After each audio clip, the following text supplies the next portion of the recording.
Hi, my name is Doug. I'm the president of Guardians of the Purple Heart, and we are a 501c3 approved nonprofit organization based here in southeastern Connecticut that specializes in obtaining items or services for Connecticut combat wounded veterans that aren't being met by other organizations like the VA. So what we like to think is where the VA or these other establishments have to leave off because of their corporate red tape and limitations, we can come in behind them and fulfill these needs by reaching out to the community, working with our vast network of supporters, and just coming together as a whole and supporting these Purple Heart recipients and improving their overall quality of life. A lot of people ask us how do they get involved and how do they join in on the fun with us. A lot of things you could do. Follow us on Facebook, number one, Instagram, Twitter. Go to our website at gotph.org. You can send donations, send us a message.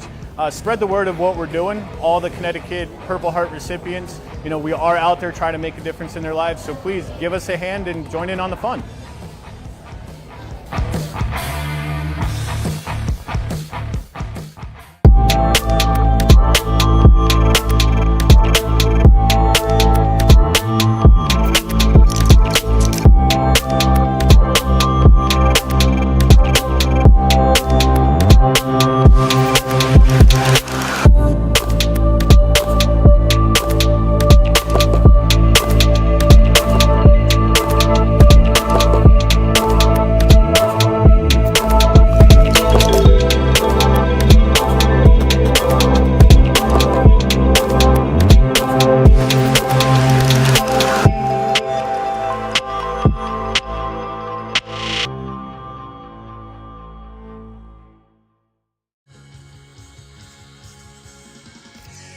Hey, this is Texas singer-songwriter Sergeant Scotty Frazier, proud to have served in the United States Marine Corps and now proud to serve with music.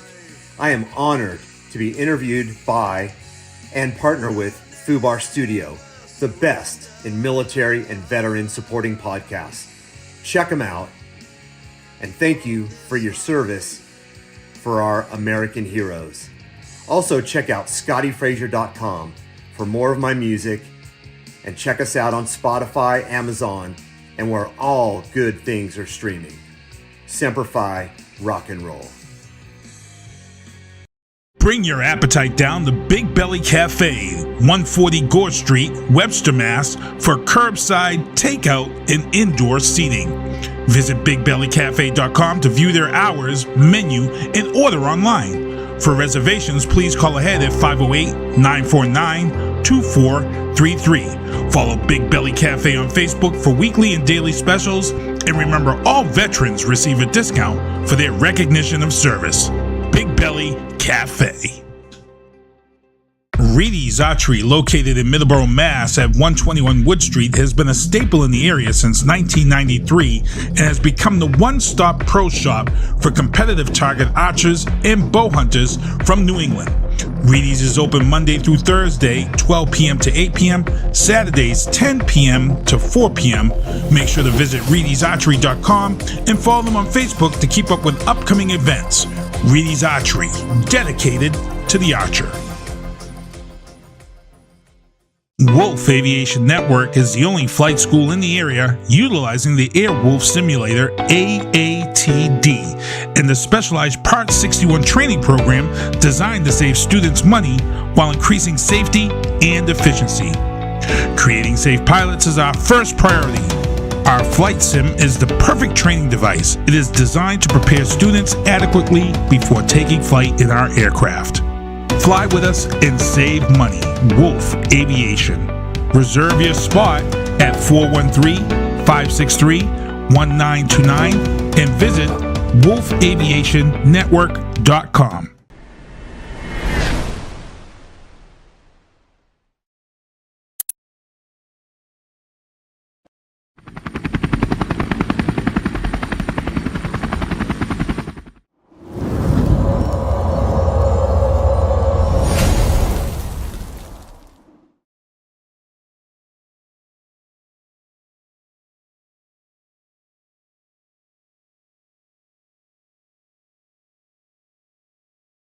Can't believe you're doing this alone. I've done it before. I remember. You threw your back out. How you holding up? Hand me that board. Nothing wrong with getting help. I'm good. I did it when Felicia left. I'll figure it out. I know you will. But you don't have to do it alone, that's all I'm saying. If I promise to look into it, will you drop it and help me build this fence? Now you need my help. It can be a real pain sometimes, you know that? Mm-hmm. If you or a veteran you know needs support, don't wait. Reach out. Find resources at va.gov/reach.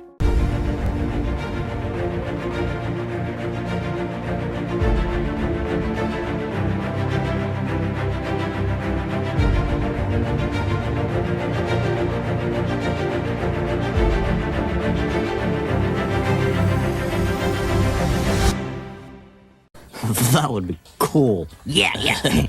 Let's do it. Drivers, start your engine!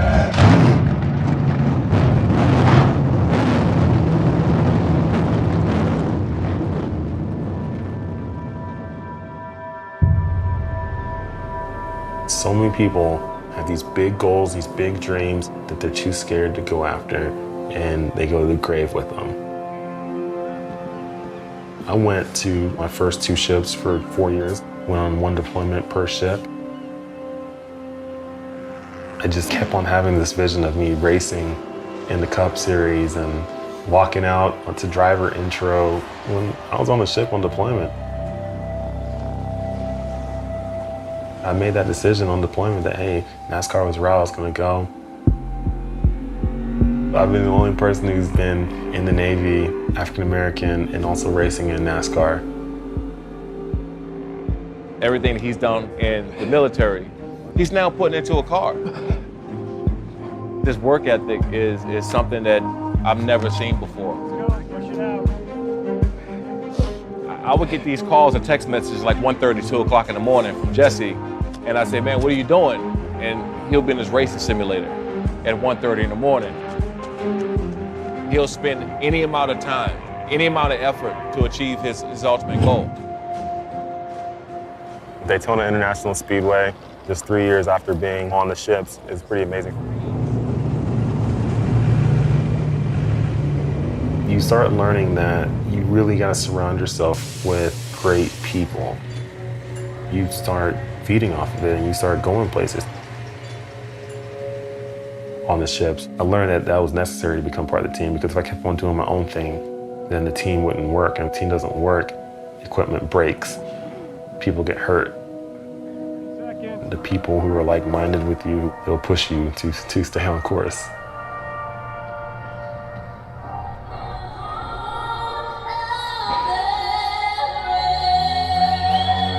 It shaped me a lot. I mean, I wouldn't be who I am today.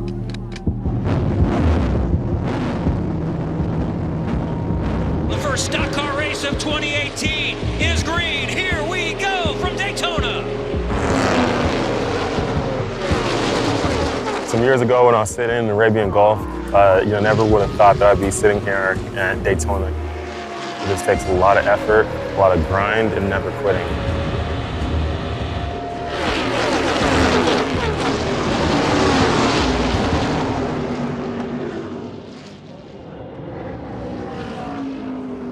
There was many times I wanted to quit. I wrecked out of 6 of my first 7 races. After each one, I could have easily been like, why am I doing this still? Quit. But I told myself, no, it's gonna get better. I went to my 4th race, wrecked again. Now it's gonna get better. Got to my 5th, wrecked again. Now it's gonna get better. Got to my 6th, and wrecked again. Like you're in it, you're in the thick of it, and you have got to just tough through it.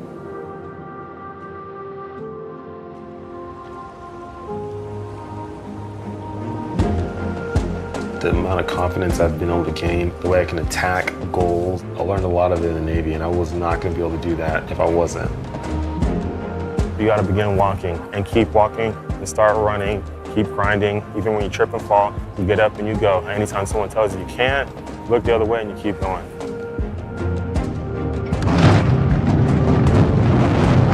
My name is Lieutenant Jesse Iwuji, and I'm a surface warfare officer in the United States Navy.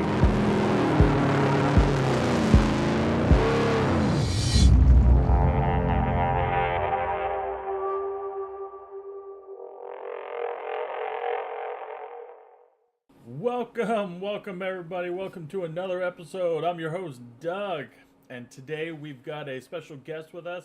And I'm sorry if I pronounce your last name wrong, James. Is it Prooyen? Van Prooyen. No problem at all. Ever in the military, people called me either Sergeant VP or VP overall. So, because nobody could pronounce it. But yeah, James Van Prooyen. Yeah, James Van Prooyen. Perfect. I got it now. Now I will probably forget how to pronounce it. Yes. So we've got James here with us, who is also another podcaster. Everybody. So while we're going into this, make sure you take notes. Make sure you write this stuff down. Check his podcast out. It's MPN, which is the Military Podcast Network. We'll have a link down below. And I actually have a specific one. So I do a veteran business podcast called the Veterans in Business Show, and also another one around a relay race called Ragnar Relay, and it's called the Ragnar Life podcast. So it's a kind of a running. It's about running. It's a pretty cool running community. So nice. Check either one of those out.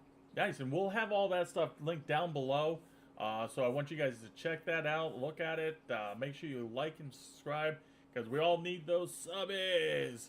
It's the way we keep getting things and keeps the cycle going with everybody, and make sure that it gets the word out, because as I always say, listen to all these podcasts, and getting the word out about this, it bridges the gap between everything, because not one individual can give you everything that you may need help with, or may not cover everything.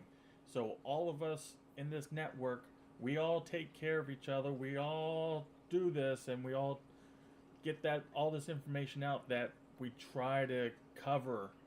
So let's bridge the gap. So, James, as we were talking earlier, you were saying, you've got just a month over 20 years from being in the service. So it was kind of crazy. I went in probably like a lot of people thinking I would just do a certain amount of years and go back. I was from Michigan originally, and at that point when I went in, I didn't really go in for a lot of the reasons other people do necessarily. I just thought, hey, this is something that'll be fun to do the Air Force for 4 years and go back to Michigan, where I was from at that point. I really didn't have any kind of there was no internet at that point for the most part, right? So I didn't really know what I was missing out on, I guess, as far as travel and other things. So when I went in, it was kind of blind, just thinking I would do a little bit of stuff and go back to Michigan and live happily ever after. And grew up doing electrical work with my grandfather, so that's what I would have done if I didn't go in the military, and I had planned to go back and do that after 4 years of the Air Force, but the rest is history. Wow. So so you're from Michigan, and it's what is it? I'm going to pronounce the name of this Michigan town. Is it Canolia? It was Kalkaska, just outside of Traverse City. So I kind of, the older I've gotten, kind of claim Traverse City. That's where I spent a lot of time. I went to a trade school there, and also a lot of the electrical work I was doing with my grandfather was out of Traverse City. So but Kalkaska.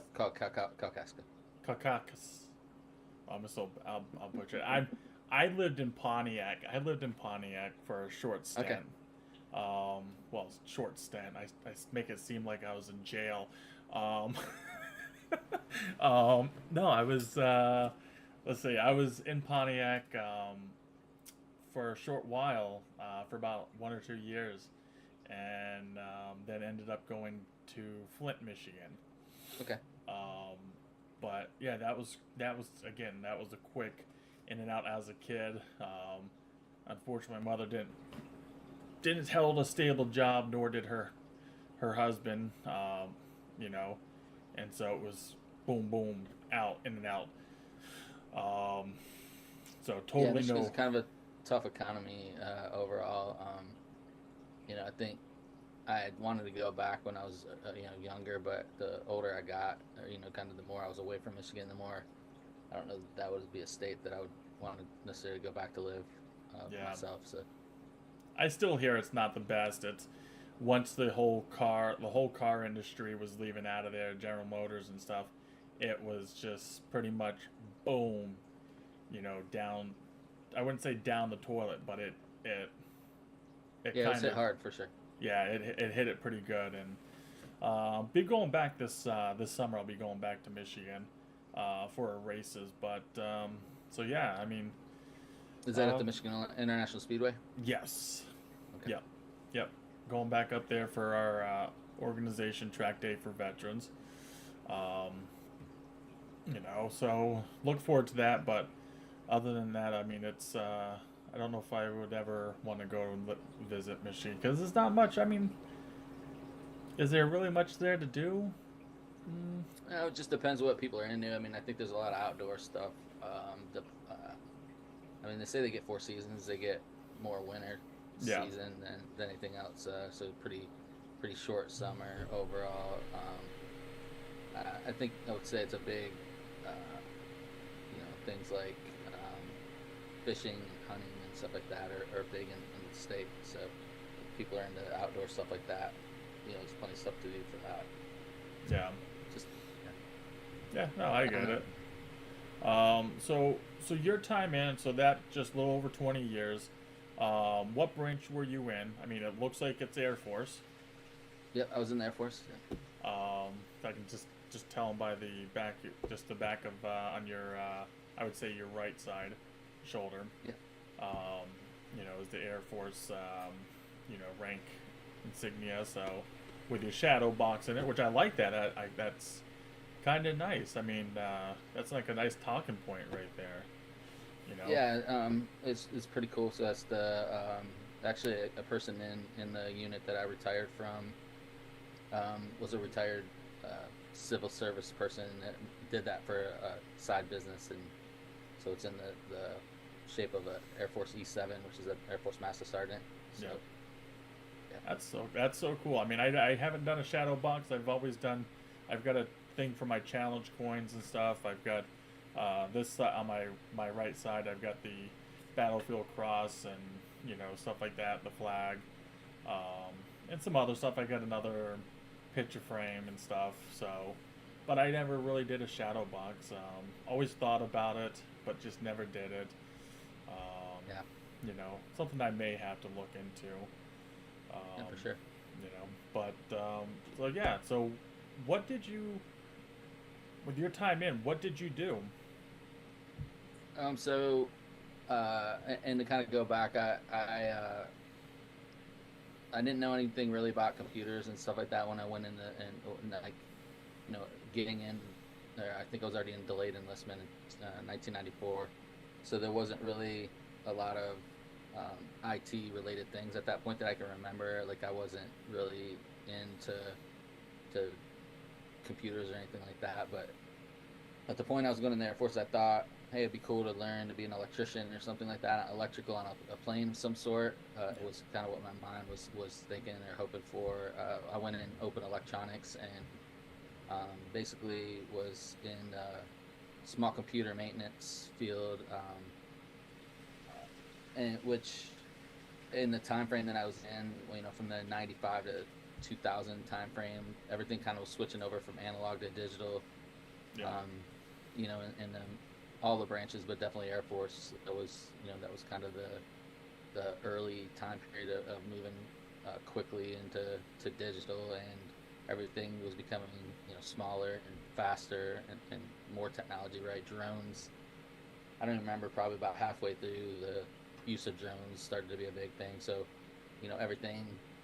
So a lot of the units I was in early on, the very first unit I was in was a tactical unit. So we were learning how to set up initial communications, kind of build it out.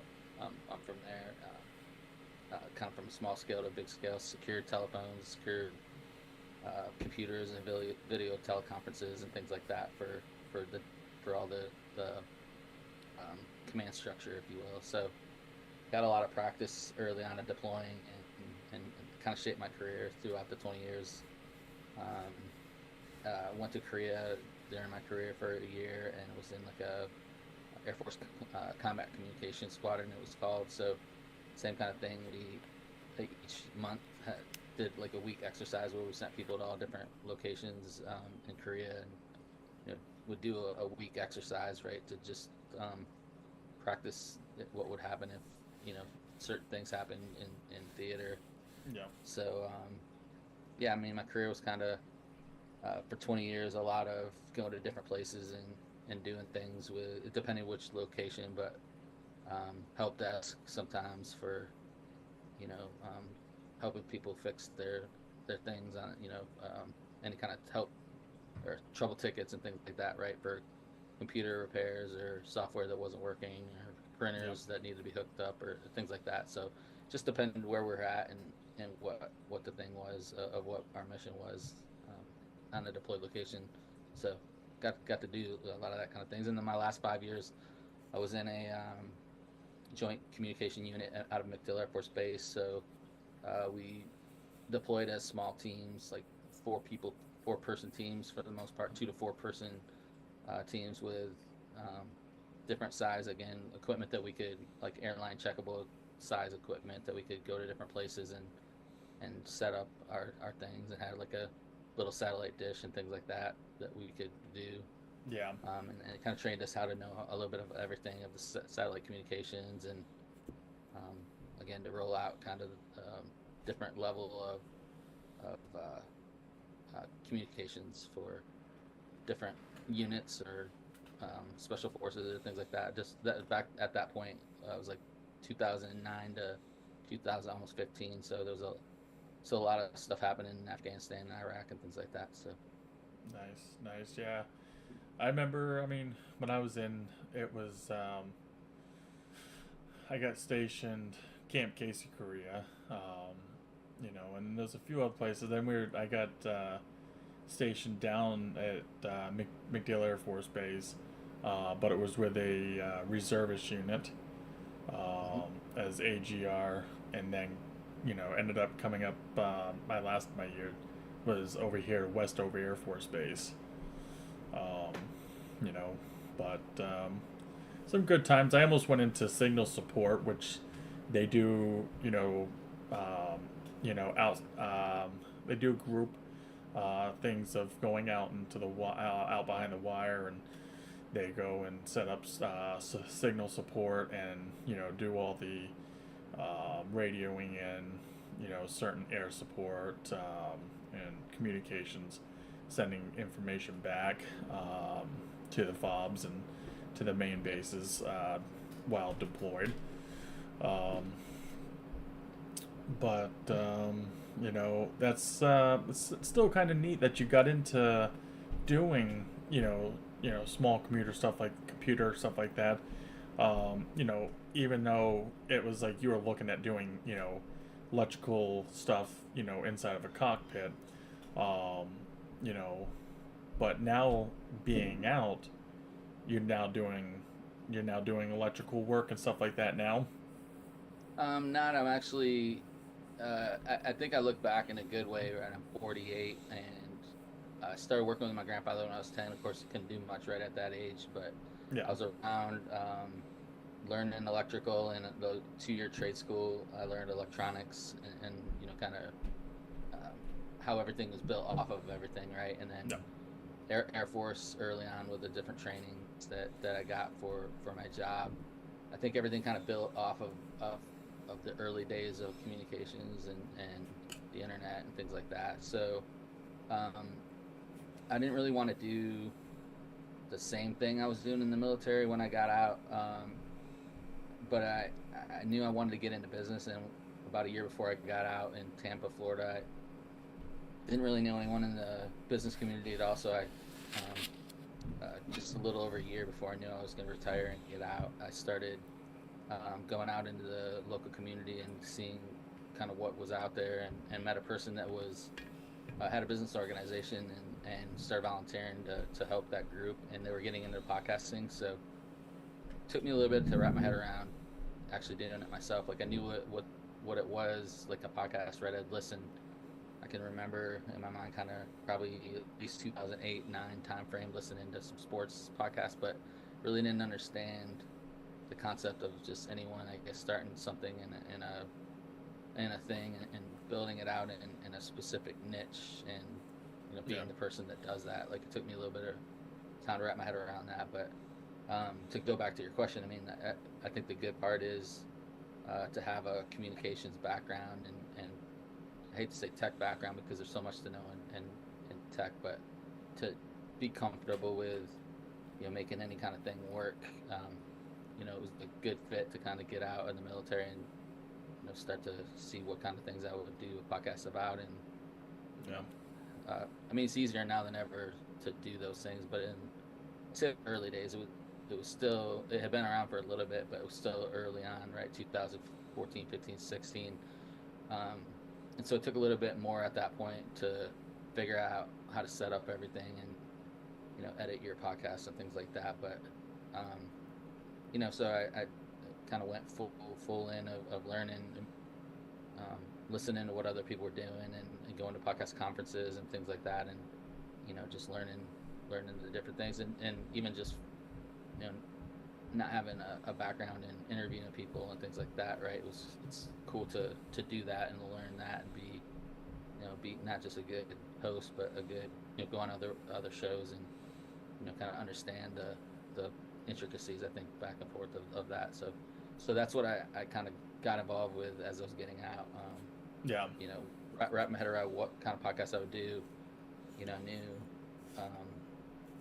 good stories make good podcasts. So the running stuff that I was doing, it made sense to do a podcast about the relay race and to get people's stories out there, because there's so many cool things that people are doing, and you know, some people are runners, some people aren't, and just the things I see at these different races, it was cool to kind of get their stories out. And then same thing on the military side, right, to do a veteran business type podcast and niche down to figure out what people did in the military and what they do in business and lessons learned along the way. So and one of the best things is, as I saw before, is you know, a good friend of mine, Travis, with Oscar Mike Radio. I think you were at the same event for podcasters. I believe, was it down in Florida, or was it? Yeah, that was actually, Travis spoke at our conference in January. So we started a military CreatorCon conference. Yeah.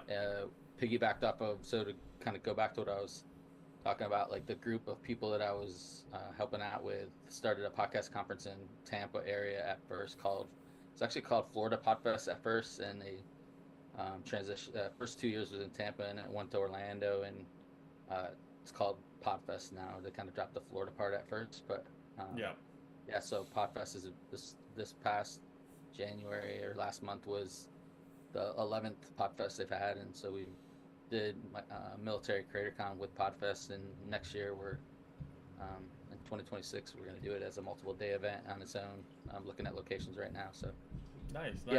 Travis actually, in my veteran business group, I did happy hour for quite a while, and so Travis was pretty active in that, so that's how I met Travis. Real good guy. Yeah, he lives lives a little bit away from me, about an hour and a half down towards Boston. He lives in Abington, which is, you know, about an hour and a half from me. Really good friend of mine. I've met him years ago through a group called Masshole Vets, which is Massachusetts Masshole. You know, and I met him. We were moving another fellow veteran out of their place. They were going to go hike the Appalachian Trail, start down in Georgia, and go all the way up. And I'm like, that's so cool. And I'm like, I'll go and help. Lo and behold, I didn't realize I was going to be snow plowing for 3 days straight before that. So I kind of slept in my loader, you know, on and off. And I'm like, yeah, it's 3 o'clock in the morning the day before, and I'm like, yeah, still plowing. And they're like, you're not gonna get any sleep? I said, no, I'll just sleep here a little bit more and, you know, finish up plowing, and then I'll come over. I mean, I have nothing else better to do. And then that was the first time I met Travis. And he's got that voice. It's like so calm, collective, mellow. Yeah, deep. yeah, he's perfect for what for being a podcast person. I don't know. I guess we hear different voices, and some people say it about my voice, but I mean, Travis is definitely has a perfect made for this voice. For being a podcaster. Yeah. Yeah. No, and I got this atrocious voice that people are like, yeah, that definitely fits you. I can definitely picture that being you. But when it comes to like, yes, this is 60s on 6, they'd be like, oh, that'd be a little bit better. I wouldn't recognize it now. I'm like, nah, I can't keep that going. So your time in, I want to get into, knowing, as you being, an NCO, and during your time, did you ever have that moment? I mean, a lot of us NCOs, we do have a moment where we're like, we got to fend for a lower enlisted because, hey, yeah, they kind of screwed up, they're kind of messed up, and and stuff. But if you ever have that soldier that you had to like counsel, but then try to fight for them to say, hey, we don't want to have them get kicked out or get failure to adapt to military life or to military standards. Have you ever had to help a soldier out in that way to try to keep them in and try to guide them a little bit to get them to understand that this is their last chance of before if they do get kicked out or let go?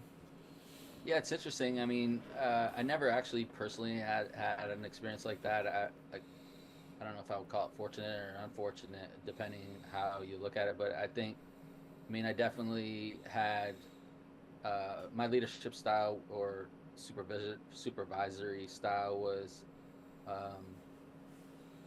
lead by example, servant leadership to some degree. I was never usually wanting to ask people to do something I wasn't already doing or willing to do, kind of a thing. So I think you have people that are at different spots, right? And you do your different time periods of counseling, the initial counseling and things like that, and setting the expectations. So I was fortunate that a lot of the groups of people that I was around and the places I was at, most of the people I was supervising did pretty well at, when I laid out what was expected.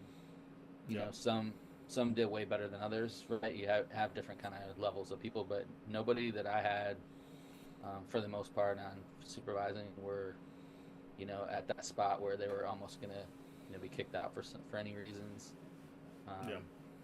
So I'm trying to think. I mean, I had probably a challenging thing in Afghanistan.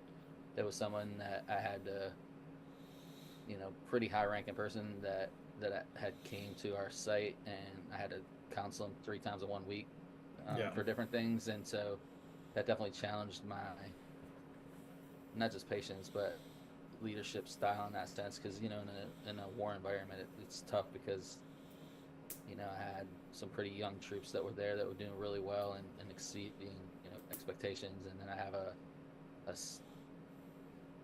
not a senior NCO. I think he had just put on E6, but he was definitely not. He was,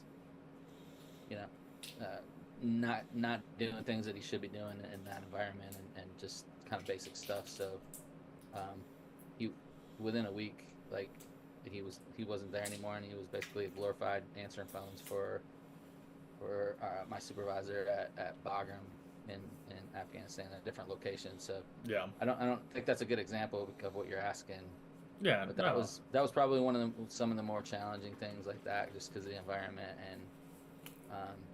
And again, I think it depends when, but like, giving people a chance to do what they need to do, and laying out what those things are, and depending. I mean, in a regular environment, when you're not in a war environment. I think you have a little bit more time to help people correct certain things, and expectations. But I think sometimes too, from what I remember too, I think there's different people in the military sometimes that it's just not a good fit anymore for those people. So I don't think it's always a bad thing kind of for both sides to help them kind of transition out to do something else. But there's so much right and left to that, if that makes sense. But I think if you to me, if you have somebody that has a good attitude and wants to be better and wants to do the things right and is working on it, that's what I would want. It's the people that just don't care, don't have the motivation, that's tough to try to impart on someone if they don't have it. Yeah, no, I mean, if they don't have the motivation, they don't want to be there. It's you can't save them because they don't want to be saved to be able to help them to continue going down the right path. There's ones, I mean, I've seen it plenty of times where it's like, okay, I'm only here because I joined and now I've got 4 years and 4 years are up. I'm out of here. Okay. But, there was other ones where I had, and it was like, crap, they kind of made an issue and, they seen some things and they had to, they started showing a trending path of, they're having a rough time with it, which then later on, come to find out, they ended up having other issues. And it was like, okay, hey, here's your counseling. This is what you need to do. We need to get this. We're going to do this together as a team, and we're going to get you through this. It's, we're not going to just let you hang out to dry. But, then they started going down the right path, but then they had a hiccup. Well, that hiccup was, okay, now I got a DUI. All right, well, what caused you to have that DUI? Okay, so it was a issue you had where it was a flashback, and the only way you thought to fix that issue was to drink because you didn't want to remember it. Well, that's what caused the problem. Okay, well, the new CEO came in, the new commander came in. They're like, we're not having this. We're gonna just find ways and cut ties with you. And it was like, wait, hold on. He just had a moment. He's trying to correct things. It's he's having some issues. Let's try to help him. Let's give him this path and say, listen, this doesn't get fixed after this, then it's gonna look at going ahead and cutting ties. Again, it's times that sometimes you got to be able to step in, and I know I've had it because again. When you're having these issues, I've gone through it. I've gone through so many things. I've gone through divorces. As in the military, what are we known for? Multiple divorces. Okay, it's a high divorce rate. And that's one of the things I've done, and finally was able to get the person back on the right track and get them going. And they stayed in a lot longer. But there's the ones that, like I was saying at the beginning, it's like there's no way of saving them because they don't want to be saved. They just want to get in, get out. Now they want to be gone. All right, well, do what you want to do. I can't tell you anything different. But yeah, and I think it was just always making. Again, I think as long as the expectations are set of what is desired and kind of seeing what motivates them and seeing what they want in their career and in their life, and helping them attain the goals that they have for themselves and how those things align with what the overall job is in those different places that we were at. So absolutely. And I know you've already touched on this because it was going to be one of the questions I asked you, and it was like the transitioning out of service. You already knew when you were going to be retiring. You were already doing your research on what you wanted to do once you got out. So it seems like you're transitioning on getting out you had your set date for retirement, and you already had your plan on exiting, on what you were going to be doing. So it seems like your transitioning out was probably fairly easy on transitioning from military to being a civilian. Even though I know what a lot of us, we all have, we're still transitioning on a daily basis, weekly basis, monthly basis, yearly basis. We're still transitioning because we're still used to the military life, and we're always going to have those things of, do we roll our socks? Do we roll our t-shirts? Do we do our dress right dress with our all of our clothes in our bedroom? I mean, I still do. I don't know if I'll ever lose that. Yeah, I think it's interesting, and I think what you said is it's a tough thing. I mean, I thought, how hard can it be? Like, I think some of the things for me that I didn't realize is how much impact 20 years, from being 18 years. I was 18 when I went in the military, 38 when I got out, right? So those are a lot of years of doing one thing in that environment for so long. It's kind of hard, I think, you're really never the same. I think no matter how many years you do, if you're in the military. I met a girl recently. So my youngest daughter's 23, and I met this person that did 6 years in the Army that was just getting out when she was 23. Yeah. And nothing against my daughter, but like I could tell a huge difference between this person, just talking to her for 20 minutes, 30 minutes, and my daughter, right, in that same time period. So I think the things that the responsibility we have, the experiences we have, the travel around the world, and not just the travel, but the things that we're doing in the different places. Yeah. I think on the transition part, it's, at least from my experience, it feels like we're never, I don't want to say the same because that sounds bad, but it's just adjusting to the outside world. Mm-hmm. It's navigating, being different, being changed kind of forever, and seeing how that can work and fit in, because I think we have a lot of strengths that can help on the outside, but I think that's, in my experience so far for the 10-year time period, what I feel like I've learned from, I guess I'm 48 right now, 38 to 48, and being out is,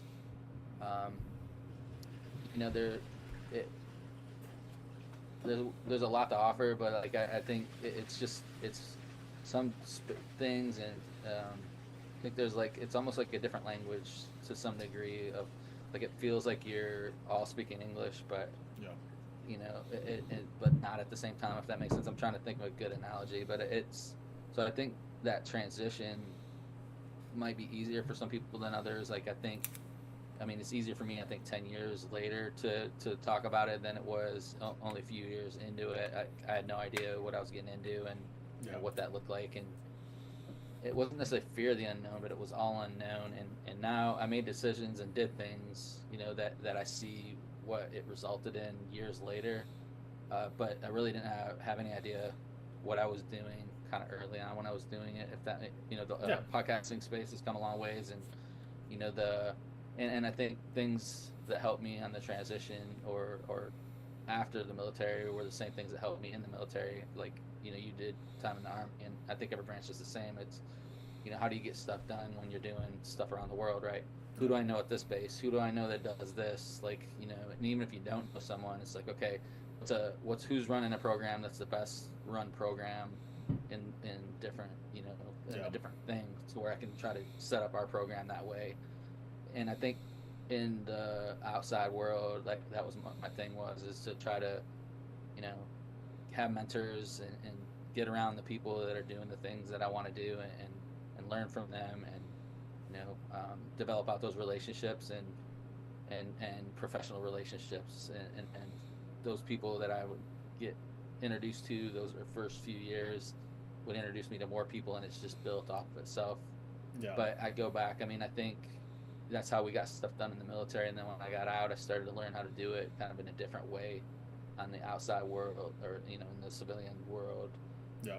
And use some of the things I'd learned in the military, as well, to to do those things, because I think that's part of the transition thing as well, right? Like, see what good things that you have and can leverage that your military time had, and then apply that on the outside world, and then kind of learn the civilian side, and kind of modify some of those things that fit for what you're doing. So yeah, I think it's I mean, to me, I believe it's an ongoing thing always, and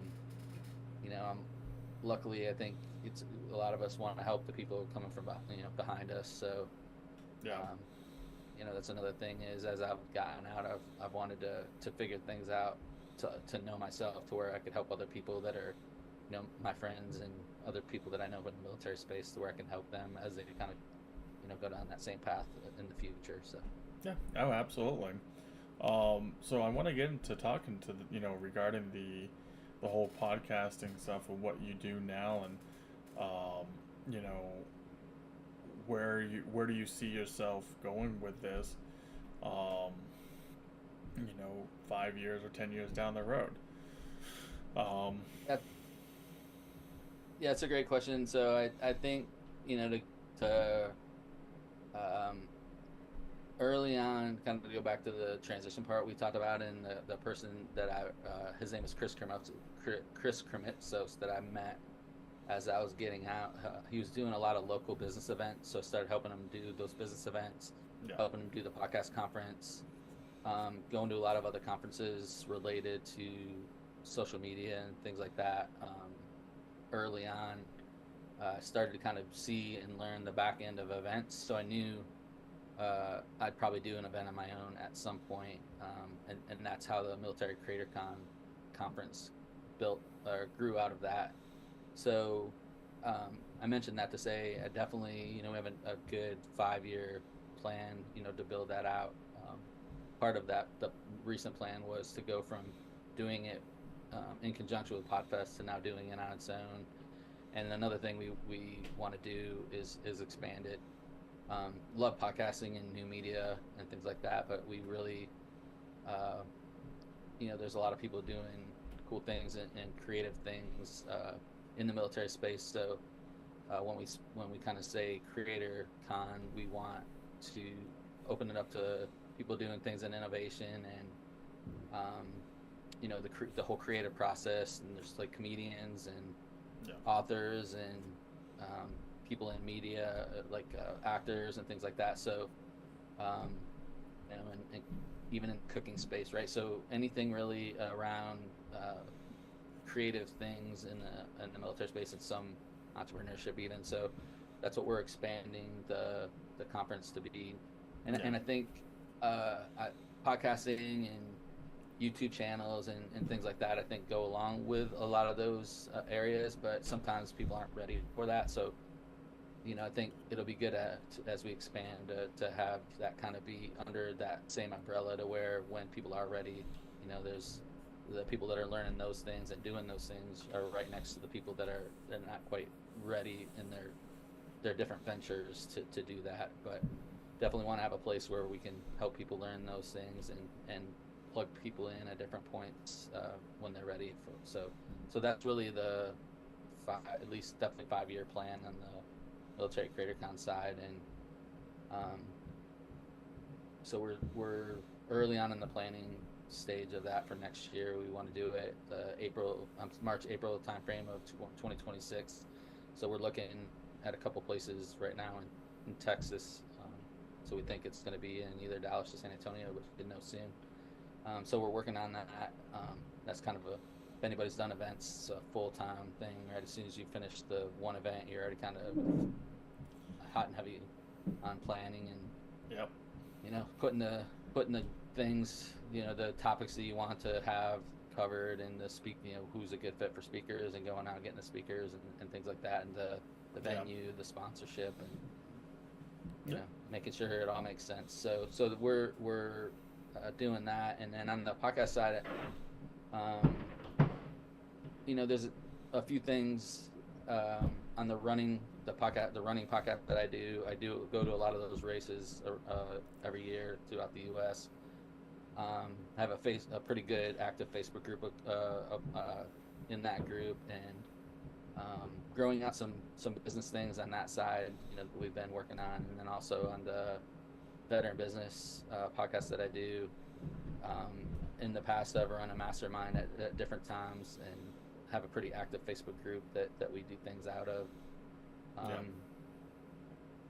And also, I've done some consulting on the podcast side. So I depending on, I used to want to really only help military veterans do podcasts, but depending, I really kind of take it case by case. There's some times I've worked with people that I've just met that are in the business world or whatever, and help them kind of put together a plan and work with them on, starting and building out their not just podcasting, but the whole plan of back end of how they're gonna set everything up and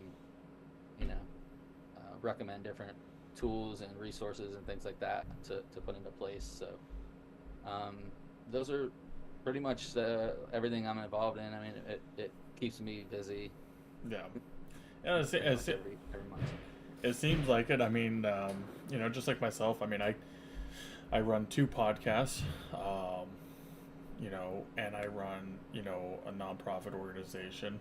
I just got onto the board of another nonprofit organization for disabled veterans and stuff, and veterans, which is adapted driving experience, where it's a race car setup. I believe it's a Gen 4 race car.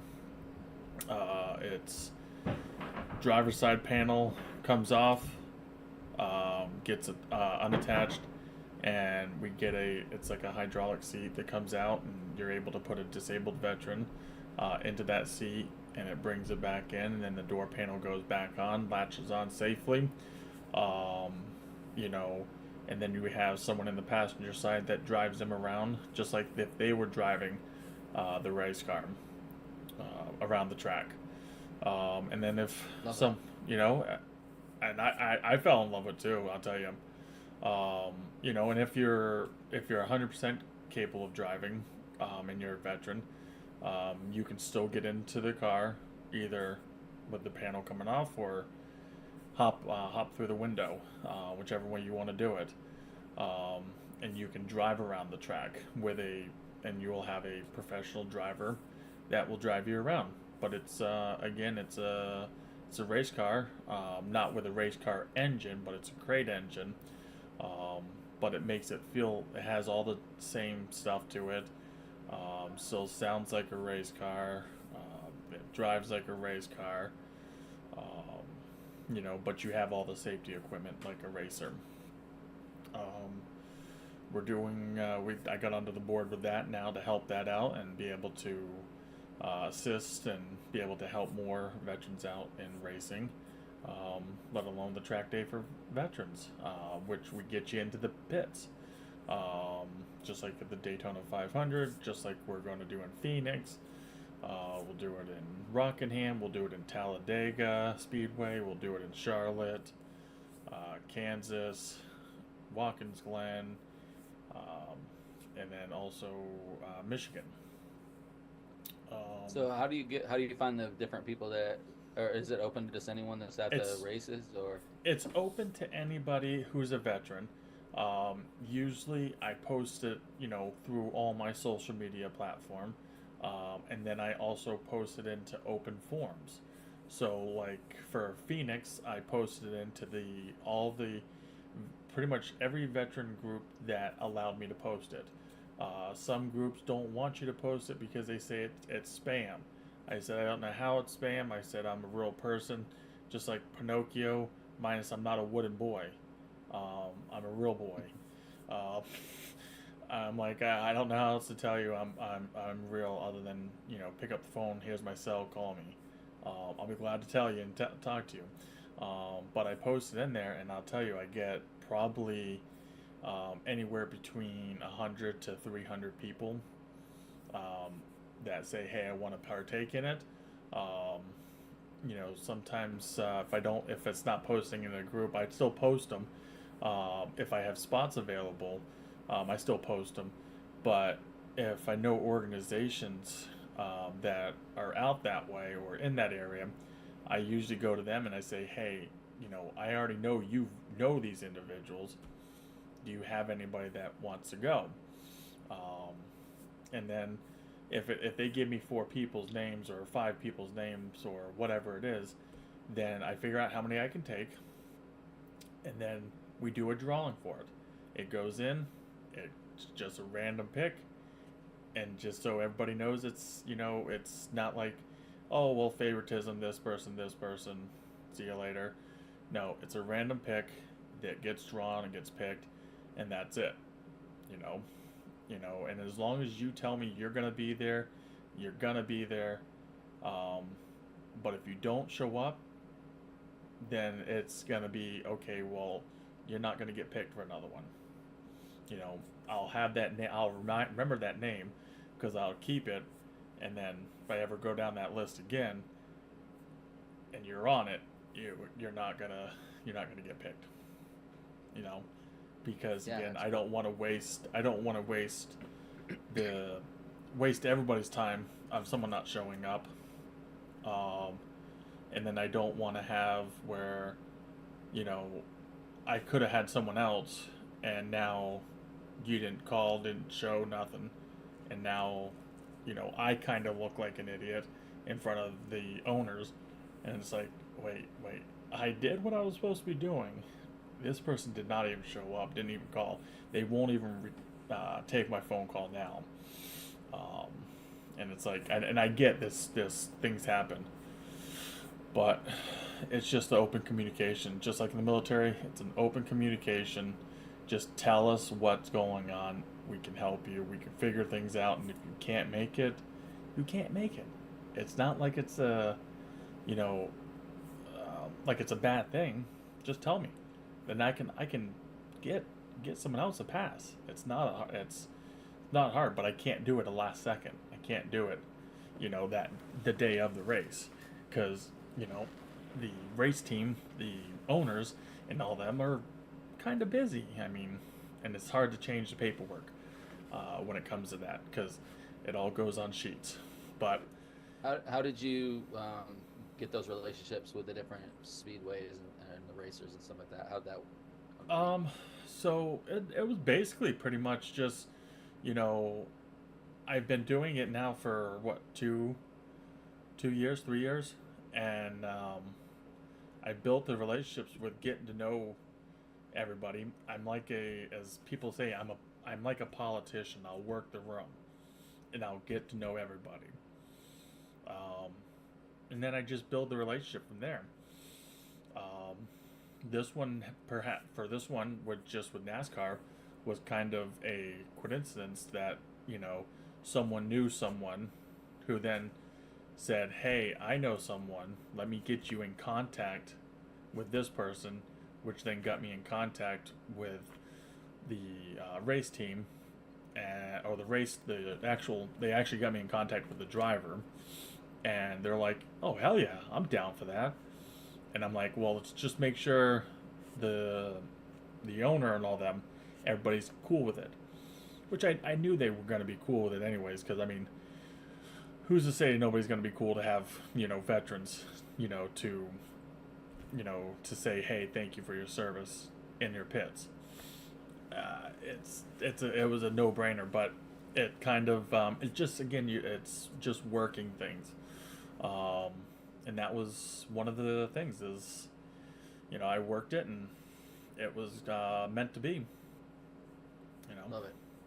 So, but yeah, no, it's getting close to the end of the time of the show, and I just wanted to ask, if you had something to say to somebody, another fellow veteran or whatnot, a word of wisdom or even an encouragement, what would that one thing be?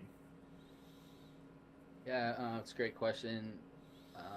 I think as I've been really thinking about, and I even mentioned it, and I don't know if it's just because it's a 10-year span, right? I've seen, I mentioned, I even heard it kind of when you talked about on the NASCAR part or how someone knows someone else, you know. And I think back to the relationship I have, and the, you know, I would genuinely, like, I think he was a mentor when I was getting out, and I learned a lot from that Chris person I was talking about. But at this point, you know, consider him a friend. I got remarried almost 2 years ago, and him and his wife, you know, that I've known kind of from when I first got out of the military and been helping them. And I consider him my mentor, you know, invited him to a wedding, and really consider him a friend, and gotten to know him really well. And I guess my advice would be, you just never know who you're meeting, like the impact they're going to have in your future, and kind of change everything, right? By me meeting and putting my effort and helping and being around, putting myself around that person, and asking what I could do to help and be involved in what they were doing at that time. It changed my whole entire everything, and I can trace everything kind of back to that. So I think you just never know who you're going to meet and the impact, you know. And there's other examples. That's just one example, right, that I could give. So I think my advice would be to not to get discouraged, and, you know, be willing to put yourself out there, you know. And you know, and also, I guess I'm also listening to an audiobook that it kind of talks about that, with conversation and with you know, really purposefully having a plan, and then, you know, meeting the people that can help you reach the goals and things that you desire to do. You know, and I think, you know, even my kids, if I'm telling them, you know, they're in a new city, or they're wanting to do a new kind of career, you know, it's those things. It's like, okay, like, what kind of things do you want to do, and who are the people already doing it, and really just pick up the phone and call them. Or, you know, it's never been easier, right, with LinkedIn or whatever. And then I think that's the other thing I would say is LinkedIn. You know, I kind of really tell people, you know, even myself, I kind of neglected it when I first got out, but, you know, there's so many people that don't use LinkedIn at all, and it's so powerful to, you know, to reach out and see what the people are at the different companies are doing, and connecting with them, and you know, getting in groups where those people are at, you know, in the LinkedIn groups. It's just a powerful tool. So yeah, I think that answers the question of it. But yeah, those are a couple of things I would mention that are kind of hand in hand. Is really, you know, give value and lead with value to the people that you just never know who you're going to meet, and how much impact they can have in your future. Yeah, no, absolutely. I mean, I try to leave. I'm going to leave everybody with this: is, you know, if you can just make your bed, and I tell this to my kids too, if you can just make your bed, you've accomplished one thing in the day. So if all else, if you go to school and you have a bad day, or you go to work and you have a bad day, at least you can come back home to a made bed, perfectly made bed, and knowing that you accomplished one thing for the day. If all else goes bad, you know, that's the biggest thing. Is that I know I've heard it a little bit different ways, saying someone else said it differently, and it was said to me, and I'm like, that kind of stuck with me. So as long as you can make your bed, you've accomplished one thing in your day. You know, the other thing is, don't ever set lofty goals, and, you know, what that means is don't set anything that's too unattainable, unreachable kind of goal. Always set that, you know, short-term goal, you know, and just keep setting that short-term goal, and so just so you can reach it and attain it. Because if you set something that's too high, you know, higher expectations, then you're not gonna make it there if for some reason you run into issues. So always set something that's a short-term goals, and have some kind of achievement of saying, hey, in 10 years I want to get to this, but this next 3 years or 2 years and 5 years, you know, try to set goals to reach for those, so you know you can, you know, attain that, instead of having, you know, high expectations. Yeah, and I think also people, you know, will want to help you along the way. I know even with the Military Creator Con that we just did last month, you know, every time we do it, there's more people that hear what it is and experience it, and they're like, how can we be involved? We want to help, and they introduce us to more people, or give us an idea that we hadn't thought about, or whatever. So I think there's those people that will help you along the way, and you just never know when that's going to come by putting yourself out there and kind of going out those goals, short and long term goals that you set out, and that plan that you set out for that. There's so many people that will want to help along the way. So that's always cool, and you never know where it's going to be. So absolutely. Until next time, everybody, we definitely do appreciate you tuning in, checking us out. But until next time, we salute you. Thank you for your service, everybody. And until next time, we'll catch you later. Shut up! Shut up! Yeah. Shut up! You suck! Stop! In the name of all that which does not suck. Thanks for watching Fubar Studios Veteran Reinforcement. Please make sure to check out the Fubar Studios on Facebook, Instagram, YouTube, and visit the website at fubarstudio.com. Fubar Studios is a Sinister One production.